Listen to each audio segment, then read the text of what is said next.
General અમારે 2 દિવસ અગાઉ મળવાનું થયું હતું, ત્યારે અમારે પ્રાથમિક ચર્ચા બધી થઈ. ચર્ચાના અંતે આજે મળવાનો અમારે ફરીથી નિર્ણય થયો. આજે અમારે એવી રીતે મળવાનું હતું કે સમાજના તમામ આગેવાનો, અમારા ભારતીય જનતા પાર્ટી સાથે જોડાયેલા આગેવાનો, કોંગ્રેસ સાથે જોડાયેલા આગેવાનો અને દલિત સમાજના આમ આગેવાનો બધાની સાથે મળીને અમે એક આ આયોજન કર્યું હતું અને એના ભાગરૂપે આ કોન્ફરન્સ બોલાવવામાં આવી છે. થોડા દિવસ પહેલા દલિત સમાજ દ્વારા જે ઘોઘાવદર ખાતે મિટિંગ યોજાણી હતી, જેને લઈને પણ આક્ષેપો કરવામાં આવ્યા. મારી દ્રષ્ટિએ મેં કોઈ આવી વાતો સાંભળેલી નથી, પણ આજુબાજુમાંથી મને એવી વાત મળેલી કે ભાઈ રાજુભાઈ સોલંકીએ કોઈ મોટા પૈસાનો સોદો કરીને સમાધાન કર્યું છે. તો હું સ્પષ્ટતા કરું છું કે આ સમાધાન બાબતે રાજુ સોલંકીએ 1 પણ રૂપિયો મારી પાસેથી લીધેલો નથી. એની હું નિષ્ઠાથી ચોખવટ કરું છું.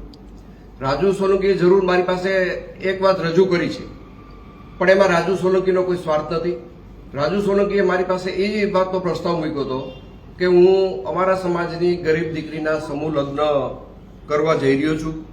સમાજ પાસેથી મારે ફાળો લેવાની ઈચ્છા નથી. તમે મને આ સમૂહ લગ્નમાં ભોજન સમારંભના ખર્ચમાં તમારે મને મદદ કરવાની છે અને આ ભોજન સમારંભ તમારે મને કરાવી દેવાનો છે. અને એમાં મેં રાજુને હા પાડેલી છે. બાકી રાજુએ કોઈ રોકડા પૈસાની વાત, કોઈ સમાધાન પેટે સોદાની વાત રાજુ સોલંકીએ મને ક્યારેય કરેલી નથી. રાજુ સોલંકી 1 પણ પૈસાનો મારે વહીવટ થયેલો નથી. હું બધાને વિનંતી કરું છું કે આ પ્રકરણને અવળે રસ્તે દોરવા માટે, ગુમરાહ કરવા માટે જે વાતો સમાજની વચ્ચે મૂકવામાં આવે છે, એમાં મૂળ મુદ્દો પૈસા છે. પૈસાની આ સમાધાનની અંદર કોઈ વાત નથી આવી. પૈસાનો કોઈ સોદો નથી. જે મારી અને રાજુ સોલંકીના પરિવાર વચ્ચેની જે ગેરસમજ હતી, એ ગેરસમજ અમે સામે બેસીને દૂર કરી છે. મારે આ પ્રકરણમાં વધારે એવું કહેવું છે કે સમગ્ર પ્રકરણ જ્યારે બન્યું ત્યારે સામાન્ય ઉગ્ર બોલાચાલીનો મામલો હતો.